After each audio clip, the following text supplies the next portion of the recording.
Now, you did that kind of playing in high school, and then you graduated from high school, and then you went where? To Indiana University, Bloomington. So when you were at IU, when you went to Bloomington, did you go down there and the first thing you said is, I need to get in the band, I need to play rock and roll, or did you kind of get wrapped up in the thing and then kind of find guys that were interested? It wasn't that at all. It wasn't, I got to be in a band. And I wasn't in a band until my senior year. And by that time, I had kind of given up. You know, I mean, when you're in high school, you think, yeah, that would be great to do, to be in a band. And then after 3 years of college, it kind of seemed like just a sentimental pipe dream or something. And then I heard the Sex Pistols, and the whole world changed. I had, the usual records you had then, Marquee Moon and Modern Lovers and all that. But hearing the Sex Pistols was different. They sounded exactly how it felt to be alive just then, and how frustrating it was, and how awful everything was. And it made it seem like the world had other possibilities. And then, yeah, all of a sudden, I really did want to be in a band again. How did you get turned on to that? Did somebody say, I've got a record you have to listen to, or did you happen to hear it on the radio, or what did that? Well, you'd read about the Sex Pistols more than you'd hear them. Mm-hmm. The first time I heard them was on the radio, oddly enough, but just kind of playing in the background at a New Year's party. Someone had WXRT on, and I heard a little bit of Anarchy in the UK. And I bought one of their singles that summer at Hegwish Records in Cal City. Mm-hmm. Again, without thinking that much of it. When I went back to IU my senior year, my friend Robert had the God Save the Queen single, and he said, "You've got to hear this." And both sides of that are just great. And I immediately went out and bought that. You could buy the import singles at Karma. Mm-hmm. So that was it. When I heard that, and then Holidays in the Sun came out, like I said, those had a bigger impact on me than probably any records in my life, because I don't think I probably wouldn't have ever been in a band again if it wasn't for them, and I certainly wouldn't have been in bands my whole life. Describe to me the punk scene in Bloomington at that point. There was not one. There was not one at all. It was so lonely. I wanted to be in a band, but I didn't know anybody that liked this stuff. Gulcher Records put an ad in the local weekly, saying, "We're looking for a third band for our new wave roster," or something like that. Inquire, and I sent an inquiry in, and the Gulcher guy came to my house, and it turned out what they were actually trying to do was to build a backup band for Ted Nemec, who had been one of the original Gizmos, a studio-only band who I wasn't really familiar with. And that wasn't really what I wanted to do, but they told me I'd contribute input, I can write songs, and so I did that. I was hired on as the rhythm guitarist in sort of the intermediary version of the Gizmos between the original lineup and then eventually the lineup that I fronted the band in. The Gizmos is kind of like a split story, right? There was a there was an original group that started maybe like in 76 to 78. Then there was some quiet time, and then that's kind of where you came in. Yeah, right after that quiet period. It was 1977, and the band. It never really existed as a band that played out, but it didn't exist in any way by then. But Gulcher wanted to try to make a band that could play out, and they had one Gizmo around, Ted Nemec, so he fronted the band, and that lineup only lasted a semester. Ted was a pre-med student and finally decided that those two worlds weren't going to mix. Yeah, there's more money to be made elsewhere, right? Right. So what I remember of Gulcher, now tell me if I'm right or if I'm wrong, because I was just kind of a little bit late to that scene, but I seem to remember Gulcher Records also being a record store right off of Yeah. Kirkwood. So they Yeah. were a record store trying to do their own label. Is that what was going on? Because there was a Gulcher imprint. Right. They also had a fanzine, which was called Gulcher. I think that was where the Gulcher name came from. I think that predated both the record store and the label. And it was a reference to Bloomington, apparently, at some point was called the Gulch. I never really heard it called that, but that's where the name Gulcher came from. And yeah, they put out a record pretty much just to amuse themselves, and they got noticed. It was reviewed in Cream. It was sort of pre-punk, funny garage stuff. Now I remember, I remember seeing some videos on YouTube, and YouTube is a great gold mine to find. I think there are some videos of that original group that may have coalesced to do some bar gigs. Is that true? Is there that Not back faction? then. They played maybe twice back then, but yet more recently they've gotten back together and done some shows. Yep. Okay, so that explains that, because I was wondering what the Gizmos, if the factions had split and one has gone on to, to do production, to do songs, to do gigs, that sort of thing. But the Gizmos were, because there was no scene in Bloomington, or probably in southern Indiana or central Indiana, there was no punk scene there. That's what is just so interesting about your story, how you were there at the very, very beginning. And it seems like, to me, from a million miles away, it seemed like punk was definitely British. The punk was definitely going on there. And then it moved to New York, and it seemed like that was the epicenter in the United States. And there just wasn't much anywhere else. Is that kind of the way it was? There were little scenes everywhere, I'm assuming. But most of them, especially in the middle of the country, were kind of like ours was, which is non-existent. We were sort of the start of it. And yeah, it was really hard to get people interested, because for one thing, the term punk rock didn't have much meaning for most people. This was, Bruce Springsteen was the epitome of cool then. Right. And we played most of the bars in Bloomington one time, and that was it. We had a slightly better luck in Indianapolis. But it was just either we were sort of tolerated as a novelty act, or we were reviled as incompetent. Either of which was better than being ignored, which we were that a lot too. So when you're trying to get gigs, I mean, once you guys had formed and start doing music and that sort of thing, who was in charge of the band to go to the bars and say, I've got this great idea, here's our band, will you play us? Did you take a tape, or you take a cassette, or what did you do? At the beginning, it was Gulcher. It was Bob Richard, who was Gulcher Records. And he managed the band, at least for a while. And it was him, and he was lucky enough to have had these records out, this EPs, small 45s, that got press, that, like I said, got some national press. And so he used that. But then when we actually got to the shows, the clubs were usually appalled at what they thought. I just love that. I love that angle, because it's like, here's something so new and so great, and having worked in the bars in Bloomington myself, at Jake's and that sort of thing, it's the cover capital of the world, right? You're there to play covers. And did you guys have any covers in your set list, or were you doing all originals? We had some covers, but they weren't like cover band covers. They weren't current hits. What we did a punked up version of Take Me to the River before the Talking Heads did. We did a Flying Burrito Brothers song, also making it virtually unrecognizable.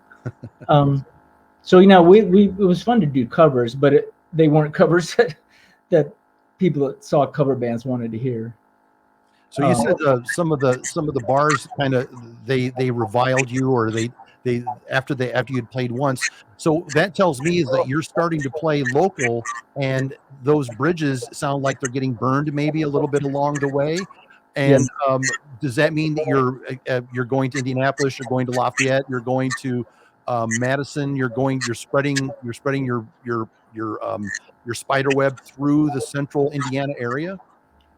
Yeah, Indianapolis mainly. We played Lafayette, I think, just once with our friends, and we played Detroit once. But it was mostly Bloomington and Indy, and we only tried it for about a year and a half, and then decided we would move to New York. There was a great show. The Bluebird wouldn't book us, but there was a battle of the bands that took place there over a number of weeks. On Mondays and Tuesdays, there'd be like 5 or 6 bands a night, and our plan was to disrupt everything. The original plan was to keep playing past our half-hour allotment. Yeah. But we never got to do that because after about 20 minutes, the dancing on the dance floor got a little violent, and one of the promoters got the wind knocked out of him. And he then tried to stop our set, and it was utter chaos. People were booing and yelling, and a friend of ours leapt to the stage and tried to wrestle the microphone away from this guy and telling everyone that he was a fraud and not to listen to him, and then kissed him on the lips. And all of which resulted in our being banned from ever setting foot in the Bluebird again. Oh boy. So that was a Bluebird story. Yeah, I was going to ask you if you had a Bluebird story, and that's a great one.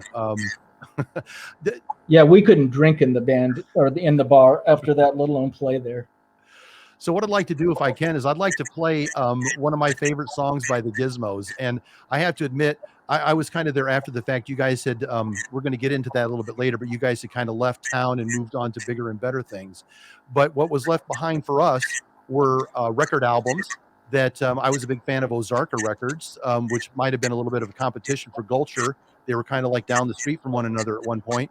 But the great Gizmos record, with the other side being Dow Jones and the Industrials. So I was able to see that record, and I go, on the Gizmo side, it says Dale Lawrence. Well, that name really looks familiar. So what I did is I kind of did some research, and I found out it was Dale that I grew up about, I don't know, 6 miles from, that I found on a record label. So let's go ahead and watch really quick one of the great songs by the Gizmos. Good eye. That's fantastic. Can you tell me a little bit about that? I thought maybe it was filmed at the IU School of Telecommunications, where I graduated from, but you said it wasn't. You said, where was that filmed? At Channel 4 at WTTV or WTTW. Someone called us and said, "Do you want to tape 15 minutes of Gizmos?" And I really don't know why they did it. It was just before we moved. We left town that spring, so it was right before we moved that we went in and did that, and it was fun. It was silly. It looks great. I mean, it's like a critic's favorite word, so full of angst. And I just love the fact that the performance was more important than actually syncing up the vocals to the performance. Right. So I've got a picture here of this group. Do you happen to remember the names of these gentlemen that are in here with you? Oh, certainly. That's me on the left. Then Billy Nightshade, who was the bass player and also wrote and sang. Shadow Myers was our drummer, and on the far right is Tim Carroll, who went on. He's had quite a solo career himself. He's in Nashville. He didn't write back then, but he's become a very prolific songwriter. He's had songs covered by John Prine and Asleep at the Wheel and all kinds of. Fantastic. Yep. Here's a picture of you guys out in, it looks like Dunn Meadow, if I'm not wrong. You know, I remembered it as being Dunn Meadow too, and I've been told that it wasn't. It was another outdoor field. It's on the IU campus, yes. Okay. And that's the same group of guys. How long were you guys together with these four? How long were these four people in the band? About 2.5 years, a year and a half in Bloomington, and then we moved to New York City. I want to talk about that move to New York City here, but I do have to show everybody this record album sleeve, and I just love this. It's just so 1980 to me. Do you have anything to say about Dow Jones and the Industrials? Did you guys ever do shows together, or do you know them? Or Oh, sure. Okay. Yeah, I mean, they came down to Bloomington. We were playing at a bar called the Bass Saloon, which actually was the one place that booked us twice in Bloomington. And then they wouldn't after that again. So this is our second show there, and there were two guys in the audience that we didn't recognize, which should have been a red flag. And they started dancing very loopy to our music, and then they came in and introduced themselves. It was Chris Clark, who went by the name Dow Jones, and Greg Horn, and they gave us the tape of their band, and we were knocked out by it, and also just so glad to meet anybody else that was doing this, because like I say, it was hard to get people interested in Bloomington. And so yeah, we recorded that album up there at the keyboard player's studio, and we played a handful of times together. We played a party in Lafayette together. We played one show in Bloomington, and we played a couple nights in Indianapolis together. It seemed to me like they were like the Lafayette wing, and you guys were the Bloomington wing. That's exactly right. You had the heartland of Indiana kind of surrounded there. Was there anybody doing something similar in Indianapolis? Yeah, there was. There were several bands. Well, eventually it was the Zero Boys, which was about a year later, who were an incredibly good band. At the time, I remember a band called Latex Novelties. Yep. That when they started out, mostly were doing like Ramones covers and things like that, but they were carrying the torch. That is fantastic. I'm going to do this here real quick. And when we talk about the Gizmos, you mentioned moving. I know some of your songs mention the Midwest, but then you guys decided to go New York. What was the impetus for that? Did you guys just pick up, load yourself in a 65 Impala, and just head to New York, or we're going to make it? Or what was going on in the background there? We wanted to move somewhere because we didn't think. Well, we were just tired of beating our head against the wall in Bloomington, and we didn't think there was any future there. We were wrong, but we wanted to move somewhere. We had friends in New York who were saying, why don't you come out here? You can live with us for a while and try to get established out here in New York. They lived in Hoboken, actually. And so that's why we went out there. Where did you live? Did you just show up one night and go, we got it? And like, what goes on with that? It's pretty serious stuff. Well, like I say, we had this. We knew we were going to stay with them at least for a while. Okay. We were going to live there. There were, God, how many of us were living there? 7, I think. 7 people, maybe 8. And we just had a new drummer in that video. That was the drummer that we took to New York because our regular drummer Shadow was married and had a job in Indianapolis and wasn't interested in moving. So we got this guy from Ellettsville named Crash Kinzer. Mm-hmm. And I think it's the first time Crash had been outside of Indiana, and he lasted exactly 1 week. We got up one morning and he was not there. He had gotten up in the middle of the night and packed his drums and caught a Greyhound back to Bloomington. Well, I would say it might be a little bit easier to find a fill-in musician in New York than it would have been maybe to find one in Bloomington that had the same sensibilities when it came to punk. Yeah, but it still took time. Yeah. We did eventually find a good drummer in Robbie Wise. But playing out there was not a lot of fun. There was no connection. We felt like we were playing in a void in Bloomington, but out east we found out what a void really was, because there was no continuity from one gig to another. Uh, it was never any the same audience members. We never got a foothold. Uh, we were kind of naive to think that we would. I think we made some really good recordings out there. We had fun. I don't think any of us regretted it. We got a lot of experience just with living out there for a few years. But if we'd stayed in Bloomington, Bloomington did come around. By the time I moved back, you know, the IU campus was full of people with buzz cuts and colored hair, and you know, none of that was there when we left. So when you're in New York, how do you make ends meet? Are you playing a lot? Are you playing like 3 or 4 nights a week, or are you guys working in restaurants? I mean, how did you make ends meet? We're working various day jobs. I worked a lot of temp jobs as a typist. You could be hired as a typist back then. Mm-hmm. And I was eventually hired on from a temp job full time with Union Carbide. And that was, so it was a good deal. They were getting ready to move, and when they did, I got all kinds of severance pay. Wow, that's fantastic. Yeah. Yeah. Here I am. It's my second job, and I get some actually cash out of it. That's awesome. So Union Carbide, I believe they did some work with Duracell batteries, maybe, if I remember right. I think that's right. Yeah. So yeah, you know, I was always a poor musician.